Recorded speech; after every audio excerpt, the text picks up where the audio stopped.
ప్రేక్షకులందరికీ నమస్కారం. ఈరోజు మన స్టూడియోలో ప్రముఖ ఆధ్యాత్మికవేత్త, జ్యోతిష్య వాస్తు పండితులు వైవిఎస్ఎస్ కిర్రావు గారు ఉన్నారు. గురుగారితో మాట్లాడదాం. నమస్కారం గురుగారు. నమస్తే అండి. గురుగారు, శనిదేవుడు అంటేనే అందరూ భయపడిపోతూ ఉంటారు. ఈ 2025లో శని ప్రభావం వల్ల ఏ రాశుల వారు బాగా ఇబ్బంది పడుతున్నారు? మరి ఈ ప్రభావం నుంచి తగ్గించడానికి మరి వాళ్ళకి ఏదైనా మంచి రెమెడీస్ ఉంటే తెలియజేయండి, దాని నుంచి బయటపడడానికి. ముఖ్యంగా ఏంటంటే శని అనేది మందగ్రహం. అది యాక్చువల్గా 2.5 సంవత్సరాలకి రాశి మారుతుంది. ఈ సంవత్సరం అంటే మీ తెలుగు సంవత్సరాల్లో మన ఉగాది నుంచి మళ్ళీ నెక్స్ట్ ఉగాదికి కూడా దాకా కూడా అంతా మీనరాశిలోనే ఉంటుంది శని. అంటే ఒక్క రాశిలోనే ఉంటుంది. మిగతా అనేది చంద్రుడు టకటకటక ఏ రోజుకి ఆ రోజు మారుతుంటాడు, సూర్యుడు ఒక్కొక్క రాశి మారుతుంటాడు. ఇట్లా ఏంటంటే ఒక్కొక్క దానికి చలనం ఒక రకంగా ఉన్నప్పటికీ శని అనేది 2.5 సంవత్సరాలని ఈ సంవత్సరం మొత్తం కూడా ఉగాది వచ్చినప్పటి నుంచి మళ్ళీ ఉగాది వచ్చేదాకా కూడా మొత్తం మీనరాశిలోనే ఉంటుంది. దీంట్లో శనిలో ఏంటంటే ప్రధానంగా చెప్పుకోవాల్సింది, శని మంచి వైరాగ్యకారకుడు, యోగకారకుడు. అంటే ధార్మికంగా, హానెస్ట్గా, సిన్సియర్గా ప్రజా ప్రయోజనం కోసం చేసేవాడికి శని బాగా యోగకారకుడు. అది చాలామందికి తెలియదు. శని ఎవరికి ఇబ్బంది అంటే, మనం ఈ ఉత్తరముఖంగా కూర్చుని పూజ చేసే వాళ్ళకి పారమార్థికంగా చేస్తారు, వాళ్ళకి శని యోగకారకుడు అవుతాడు.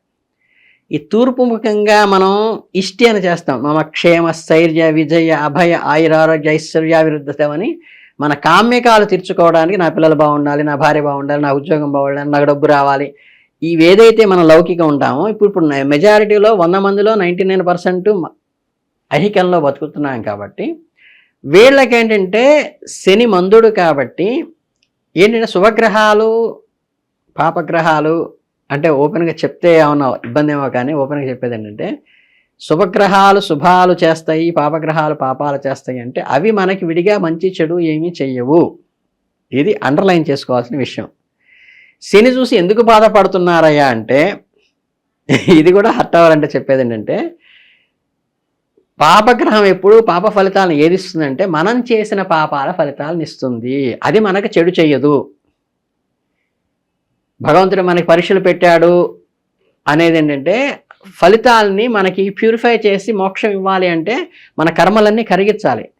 అందుకనే రమణ మహర్షికి, రామకృష్ణ మహర్షికి వ్రణాలు వచ్చి ఎందుకు అవస్థపడుతున్నాయి, ఎందుకు స్వామి మరి ఇంతమంది చేస్తారు కదా, నివారణ చేసుకుని, నివారణ మీన్స్ ఏంటంటే కర్మలో సద్గురు చేశారంటే పోస్ట్ పోన్ చేస్తారు.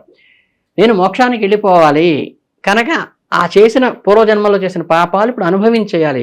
అది అంటే అప్పులు తీర్చేసుకుని ఫ్రెష్గా వాడంటే అటు ఏదో సినిమాల సన్నాఫ్ సత్యమూర్తిలో ఒక్కడు కూడా ఉండకూడదనే. అలా ఏంటంటే ఎక్కడ పాపము పుణ్యము ఉంటే ఏంటంటే, పుణ్యం ఉంటే పుణ్యం అనుభవించడానికి పుట్టాలి, పాపం ఉంటే పాపం అనుభవించాలి. ఈ రెండు క్లియర్ అయితేనే మోక్షం వస్తుంది. కనుక ఏంటంటే మనం మోక్షం చెందాలంటే పాపాలన్నీ అనుభవించేయాలి, పుణ్యాలన్నీ అనుభవించేయాలి. ఈ అనుభవించడానికి ఉపయోగపడేది, పాపాలు అనుభవించడానికి ఉపయోగపడేది పాపగ్రహాలు, పుణ్యాలు అనుభవించడానికి పుణ్యగ్రహాలు. ఇవన్నీ అనుభవించేస్తే మనకి జీరో బ్యాలెన్స్తో ఉంటుంది. అప్పుడు పైకి వెళ్ళడానికి అంటే మనకి మోక్ష స్థితికి వెళ్ళడానికి ఆస్కారం ఉంటుంది. అందుకని ఏంటంటే జనరల్గా శని బాగా ఇబ్బంది పెట్టి బాగా బాధ పెట్టేది ఎవరినయ్యా అంటే, మన తెలుసో తెలియకో మన పూర్వకర్మలో చేసిన పాపాల వల్ల శని దశ వచ్చినప్పుడు కానీ అంతర్దశ వచ్చినా కానీ ఏలినాటి శని అంటారు. ఏలినాటి శని అంటే ఇప్పుడు మీనరాశిలో ఉందనుకోండి, మీనరాశి ముందేంటి కుంభం మీనం కదా, కుంభరాశి వాళ్ళకేమో ఎండింగ్లో ఉంది. అర్థమైందా? అంటే ఈ 2.5 సంవత్సరం అయితే వాళ్ళు బయటకు వచ్చేస్తారు. అంటే ఇది మొదటి సంవత్సరమే, ఇంకా 1.5 సంవత్సరం ఉంటుంది. అంటే ఇంక 2.5 సంవత్సరం ఉంది గట్టిగా మాడితే, ఇప్పుడే కదా స్టార్ట్ అయింది, వీళ్ళకి వస్తుంది. తర్వాత మీనరాశిలో వాళ్ళకి ముందు 2.5 సంవత్సరాలు వచ్చింది, ఇప్పుడు 2.5 సంవత్సరం ఉంటుంది, ఇంకో 2.5 సంవత్సరాలు, అంటే 2.5 ఇంకా 5 సంవత్సరాలు ఉంటుంది ఏలినాటి శని వాళ్ళకి. మేషరాశి వాళ్ళకి వచ్చేసి ఏంటంటే ఇప్పుడు స్టార్ట్ అయింది, జస్ట్ ఉగాది నుంచి వాళ్ళకి మేషరాశి వాళ్ళకి స్టార్ట్ అయింది ఏలినాటి శని. స్టార్ట్ అయ్యి మీనరాశిలో ఉన్న 2.5 సంవత్సరాలు, వాళ్ళ మేషరాశిలో ఉన్న 2.5 సంవత్సరాలు, తర్వాత వృషభ రాశిలో 2 సంవత్సరాలు, మొత్తం 7.5 సంవత్సరాలు శని ప్రభావం ఉంటుంది. ఈ ప్రభావం వల్ల చేసేది ఏంటంటే, శని కారకత్వాలు ఏం చేశారంటే వైరాగ్య కారకత్వము, మందుడు అంటే ఇది అవుతుందా పెడుతుందా, పెద్దాన్ని పోస్ట్పోన్ చేయటం, పెద్దాన్ని నెగ్లెక్ట్ చేయటం, శ్రమ పెట్టాలనిపించకపోవటం, ఒరే వెళ్ళి ఉద్యోగానికి అప్లై చేయాలట, ఏం చేస్తానులే నాన్న అంటాడు అనమాట. ఏదైనా వర్క్ అసైన్ చేస్తే ఏం చేస్తా ఉంటాడు. అంటే ఏం చేస్తామని కలిగించేది అది. దాని ప్రభావం వల్ల ఏమవుతుంది, పని చేయకపోతే ఏమవుతుంది, బద్ధకం వస్తే మనిషి ఇబ్బంది పడతాడు. ఇబ్బంది పడడానికి శని కారణం కాదు. అందుకని శనికి వ్యతిరేకంగా మనం ఫిజికల్గా ఇప్పుడు జపాలు చేయటం ఉన్నాయి, ధ్యానాలు చేయటం, హోమాలు చేయటం, అవన్నీ అవి చేసుకోవచ్చు. వేలు ఖర్చు పెట్టుకునేవాడు ఇంట్రెస్ట్ కూడా ఖర్చు పెట్టుకున్నాను. నేను చెప్పేది ఏంటంటే మనకి ఏ ప్రభావం అయితే మన మీద వస్తుందో దానికి ఆపోజిట్లో వెళ్ళాలి. ఫిజియోథెరపీ అని చేస్తాం. ఏదైనా యాక్సిడెంట్లు ఎముకలు ఎగిరినప్పుడు రోజు చెయ్యిను తిప్పుతుంటాం, ఇలా తిప్పుతుంటాం, కాళ్ళు ఇలా ఊపుతుంటాం. అంటే దాన్ని అలా బిగుసుకుపోయేట్టు చేసే లక్షణం దానికి ఉంది కాబట్టి దానికి వ్యతిరేక లక్షణంలో మనం నడుచుకోవాలి. అంటే మనలోని బద్ధకాన్ని ప్రేరేపించేది, వైరాగ్యాన్ని ఇది అవుతుందా పెడుతుందా, ఇవన్నీ అనవసరంలే, వేస్ట్లే అనేటువంటి టెండెన్సీని మాత్రమే శని ఇస్తాడు. దానికి వ్యతిరేకంగా ఏది ఏమైనా సరే నేను ఖచ్చితంగా కూర్చుని 4ంటికి లేచి అలారం పెట్టుకుని నేను చదువుతాను అని కూర్చున్నవాడు శనిని జయిస్తాడు. కనుకేంటంటే మీరు చేయాల్సింది, శని దోషం ఉన్నవాళ్ళు ఈ స్వామిని ఆ స్వామిని పట్టుకుని వేలు ఖర్చు పెట్టడం కాకుండా ఆయన ఏదైతే చేస్తాడో దానికి వ్యతిరేకంగా నడవాలి. కుజ ఇది వచ్చింది, నాకు వచ్చినప్పుడు ఏం చేశానంటే శుభ్రంగా ఎట్టి పరిస్థితుల్లో 30 మించి పోను. అది యాక్సిడెంట్ గురి చేస్తుంది. ఎవడు ఏమన్నా మౌనంగా పళ్ళ బిగున బిగించుకోవడం, మెంటల్గా ప్రిపేర్ అయ్యాం. ఆ కోరలు క్రియేట్ చేస్తుంది ఇప్పుడు కూడా జాతక చక్రం ఏం చేస్తుంటే వాడికి ఆ భావాలు కలిగిస్తుంది. దాన్ని వీడి కంట్రోల్ చేసుకుంటే ఇబ్బంది లేదు. శుక్రుడు మంచి భోగం ఇస్తాడనుకోండి, శుక్రుడు శనితో కలిశాడనుకోండి, లేకపోతే నీచగ్రహంతో కలిశాడనుకోండి, అది నేత్యాశ్రయ సాంగత్యాన్ని కలిగిస్తుంది. అంటే ఆఫర్స్ వస్తాయి. దాని ఆఫర్ని యూటిలైజ్ చేసుకున్నావా, నువ్వు చేసుకోవడం వల్ల ఇబ్బంది పడతావు, గ్రహం వల్ల కాదు. దాన్ని నువ్వు సంయమనం ఎంచుకుని తమాయించుకుని ఆ పొజిషన్ని జాగ్రత్తగా ముళ్ళ మీద గుడ్డల్లో బయటకు వస్తావా, నువ్వు సేఫ్లో ఉంటావు. అంటే నువ్వు చేసుకునే కర్మే నీకు ఫలితం తప్పితే గ్రహం కాదు. గ్రహాలను తిట్టద్దు, గ్రహం ఆ టెండెన్సీ ఇస్తుంది అంతే. ఇప్పుడు మీకు గట్టిగా మాట్లాడితే లేటెస్ట్లో ఇవి రకరకాల వీడియోలు వస్తున్నాయి, రకరకాల చెత్త పుస్తకాలు వస్తున్నాయి. ఈ చెత్త పుస్తకాలు, చెత్త వీడియోలు యూట్యూబ్లో ఎలా దొరుకుతాయో అలా చెడు గ్రహాలు మీకు ప్రేరణ కలిగిస్తాయి. బట్ నువ్వు ఇబ్బంది ఎప్పుడు పడతావు, ఆ పుస్తకాలు చదివి ఆ వీడియోలు చూసినప్పుడు ఇబ్బంది పడతావు. ఇబ్బంది పడటానికి భవిష్యత్తులో కారణం ఎవరు, నువ్వు చేసిన పని. అలాగే మంచి గ్రంథాలు ఉంటాయి యూట్యూబ్లో, మంచి మంచి ఎడ్యుకేటెడ్ పరమైనవి, స్పిరిచువల్ పరమైనవి చాలా ఉంటాయి. అలాంటివి శుభగ్రహాలు. ఆ శుభగ్రహాలు ఉండటం వల్ల నీకేం బెనిఫిట్ లేదు. ఆ పుస్తకాలు నువ్వు చదివి, ఆ వీడియోలు నువ్వు చూసి, ఆ నాలెడ్జ్ నువ్వు పెంచుకుని, నీ నాలెడ్జ్ని ఇంప్రూవ్ పెంచుకుని నువ్వు ఎన్హాన్స్ అయితే నీకు ఉపయోగం. కనుక చాలామంది ఈ చిన్న కీలకం తెలియకపోవటం వల్ల గ్రహాలను చూసి భయపడటానికి, గ్రహాల చూసి వాళ్ళని అడగడానికి, ఇప్పుడు నాకు కూడా రకరకాల కాల్స్ వస్తుంటాయి. అమ్మ, ఏ గ్రహం అయితే నీకు వ్యతిరేకంగా ఉందో, ఆ గ్రహ ప్రభావం ఏదైతే నీ మీద ప్రభావం చూపిస్తుందో దానికి వ్యతిరేకంగా నిబద్ధతతో నువ్వు నడుచుకున్నప్పుడు ఆ గ్రహం నుంచి బయటకు వచ్చేయచ్చు. ఇంకా లౌకికంగా శాస్త్ర ప్రకారం చెప్పాలంటే శనికి నువ్వులు కారకత్వం కాబట్టి, పత్తి కారకత్వం కాబట్టి, నూనె కారకత్వం కాబట్టి, అవి కన్జంప్ట్ చేసేటువంటి పనులు నువ్వు చేసుకుంటే, అంటే ఎదుటివాడు ఇబ్బంది పడాలని వాడికి దానం ఇస్తే మళ్ళీ ఆ ఫలితం నువ్వు అనుభవిస్తావు కనుక సిద్ధాంతంలో. అలా కాకుండా నువ్వు కబుక్కుని ఎవరో వస్తారో, ఏమండి రేపు ఇక్కడ ఫంక్షన్ జరుగుతుంది మా గుళ్ళో, ఏదన్నా మీరు ఇవ్వచ్చు కదా అంటే, ఒక 5 కేజీలు నూనె ఇచ్చేస్తానండి దీపారాధనకి. అర్థమైందా? లేకపోతే 1,00,000 పత్రులు ఒత్తి చేస్తున్నామండి గుళ్ళో, పత్తి నేను కొనిచ్చేస్తానండి. అది ఎవరికి? దానవీటల్లో ధార్మికానికి ఉపయోగిస్తున్నావు, కానీ నిజంగా అది కన్సంప్షన్ అవుతుంది. అట్లాగే ఇనుము, ఏమన్నా ఇక్కడ ఏదైనా కట్టాలండి, ఇట్లా గుడికి ఏదైనా చేయించాలండి అని ఎవరైనా అడిగారు అనుకోండి, ఇనుప కమ్మీలని నేను సప్లై చేస్తానండి. వీడికి శని దోషం అవుతుంది, అది ఎవరికి దారం వేయటం లేదు, చక్కగా మండపంలో కళ్యాణం చేయడానికి ఉపయోగపడేటువంటి ధార్మికానికి ఉపయోగిస్తున్నావు కాబట్టి దోష నివారణ అవుతుంది. ఇలాంటివి చేయండి. అంతేగాని ఇది తీసుకెళ్ళి చాలామంది సూపర్ మార్కెట్లోనే, మరి వాళ్ళకి జ్యోతిష్యులు ఏం చెప్తున్నా తెలియదు, ఇన్ని వస్తువులు కొంటే అది గిఫ్ట్ ఇస్తారండి అని చెప్తే, ఏమిటి ఆ గిఫ్ట్ అని వెళ్ళా, ఉప్పు ప్యాకెట్ 4 కేజీలు ఉప్పు ప్యాకెట్ ఇస్తారని అన్నారు. అంటే ఆయన అలాంటి జ్యోతిష్యుడు ఎవడో చెప్పాడు, నువ్వు ఫ్రీగా ఇస్తానని చెప్పి ఉప్పు పంచితే నీకు దోషం పోతుందని. వీళ్ళందరికీ ఆ దోషం అంటుకుంటే దానికి ఫలితం వారికి మళ్ళీ వాడికే కదా. అది కాదు, ధార్మిక విషయాలకు ఉపయోగించు. అర్థమైందా? అలా ఉపయోగించినప్పుడు ఆ ఖర్చు, ఆ ఇనుము కానీ, ఆ పత్తి కానీ, ఆ నూనె కానీ ఇవన్నీ ధార్మిక విషయాలు వాటికి ఉపయోగించినప్పుడు అది బెనిఫిట్ అవుతుంది. అలాగేంటంటే అష్టమ శని వచ్చేసరికి అంటే మీనరాశి ఏంటంటే వాళ్ళున్న రాశి ఒకటి అనుకుని అక్కడి నుంచి 8వ రాశిలో కనుక మీనరాశి అయితే వాళ్ళకి అష్టమ శని అంటే సింహరాశి ఏదో వస్తుంది. ఇప్పుడు వాళ్ళకి అష్టమ శని, అర్ధాష్టమ శని అంటే వాళ్ళున్న రాశి నుంచి 4వ రాశిలో. ఇలా ఉన్న వాళ్ళకి అష్టమ శని, అర్ధాష్టమ శని, ఏలినాటి శని. ఏలినాటి శని అంటే మన ఉన్న రాశిలోకి, ముందు రాశిలోకి, తర్వాత రాశిలోకి. ఇవి ఉన్న వాళ్ళు రాశుల వాళ్ళు శని ప్రభావాన్ని నివారించుకోవడానికి శనికి వ్యతిరేకంగా ప్రయత్నించండి, బద్ధకానికి వ్యతిరేకంగా వెళ్ళండి, ఒళ్ళు దగ్గర పెట్టుకుని చదువుకోండి, వెళ్ళు దగ్గర పెట్టుకుని ఉద్యోగం చేయండి. వాళ్ళల్లో బద్ధకాన్ని నివారించడానికి పేరెంట్స్ సహాయం చేయండి, భార్య సహాయం చేయండి, భర్త సహాయం చేయండి. ఇవి చేయండి.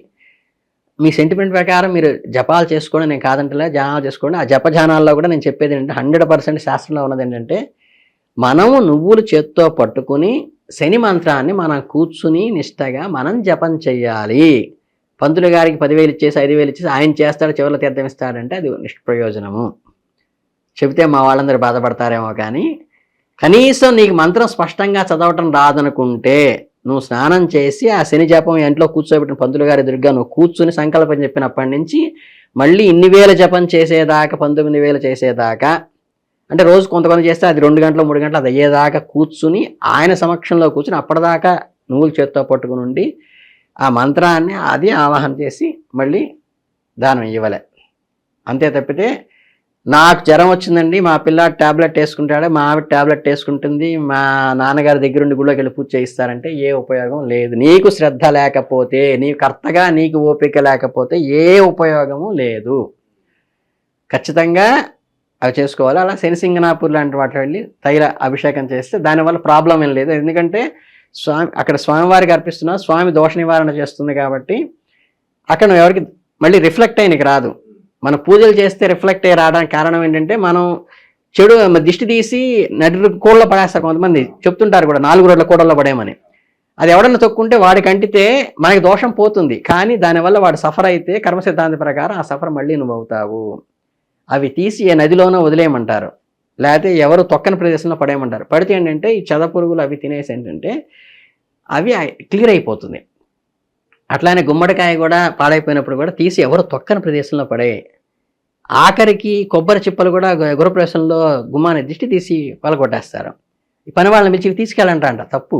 వాళ్ళు మళ్ళంటి మనుషులే, వాళ్ళకి హ్యుమానిటీ ఉంది. నాన్న ఇవి దిష్టి తీసిన కాయలరా, పక్కన పడ్డది దేవుడి దగ్గర బోనని కొడతాం వ్రతానికి 20-30 అందులో 4 ఇస్తాలని చెప్పండి.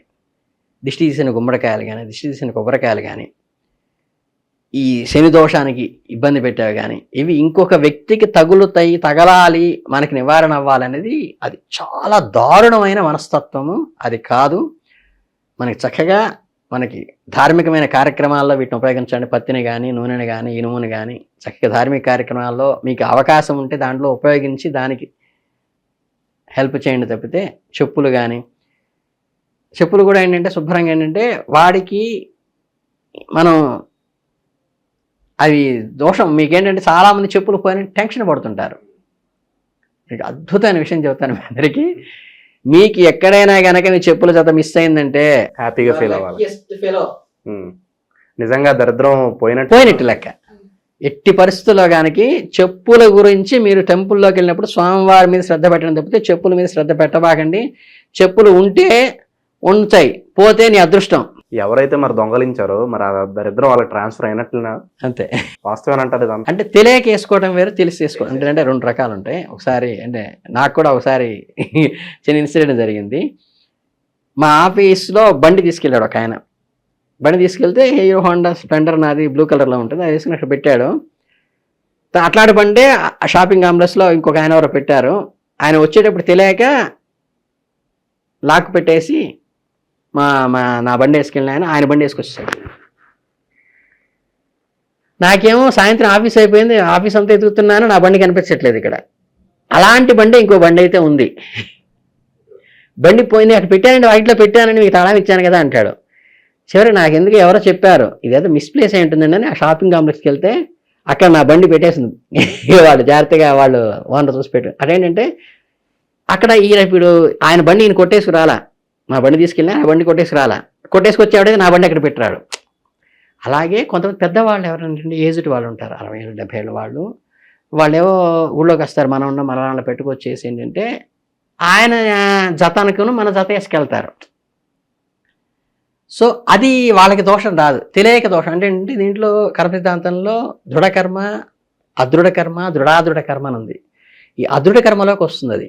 తెలియక నీ చెప్పులు వేసుకెళ్ళారు పెద్దవాళ్ళు ఎవరో చూసి చూడకుండా. అలా కాకుండా చెప్పులు కొట్టేద్దాం చాలా బాగున్నాయని వేసుకునే వాళ్ళకి దోషం వస్తుంది. అంటే కొట్టేద్దామని అంటే మీకు దీంట్లో కూడా మెన్సీరియా అని చూస్తారు, ప్లాన్ ప్రిపరేషన్ ఎగ్జిక్యూషన్ అని. మర్డర్లో కూడా మా కల్పబుల్ హోమ్సైడ్లో ప్లాన్ వేసి ప్రిపేర్ చేసి మర్డర్ చేస్తేనే వాడి గురిశిక్ష వేస్తారు. తెలియకుండా ఏదో ఆవేశంతో ఏదో తోసేస్తే ఏదో రాడి కుట్టుకుంటే వాడికి 6 ఏళ్ళు 3 ఏళ్ళు అలా వేస్తారు. అలా ఏంటంటే ఇవన్నీ శని దోషం గురించి ఎవరు కంగారు పడద్దు, శని గురించి కంగారు పడద్దు. దానికి వ్యతిరేకంగా వాళ్ళలోని బద్ధకాన్ని నివారించుకోవడానికి, వైరాగ్యాన్ని నివారించుకోవడానికి ప్రయత్నిస్తే సక్సెస్ అవుతారు. జపాలు దానాలు ఇవి మామూలుగా చేసుకోండి. ఆవు కూడా కొద్దిగానే పెట్టండి, గ్రాసం వేయండి, ఇంత ముద్ద మాత్రమే పెట్టండి. లేకపోతే బెల్లంలో ఈ చిమ్మిరి లాంటి కలిపి ఇంత ముద్ద పెట్టండి, అరచేతిలో మీ చేతిలో పెట్టుకుని. గడ్డి వెండి తప్పితే కేజం బాతులు సోలం బాతులు ఆవుకు పెట్టబాకండి, దోషం అది కూడా. శని ప్రభావం నుంచి బయటపడడానికి మంచి పరిష్కార మార్గాలు మా కోసం తెలియజేశారు గురుగారు. ధన్యవాదాలు. చాలా సంతోషం.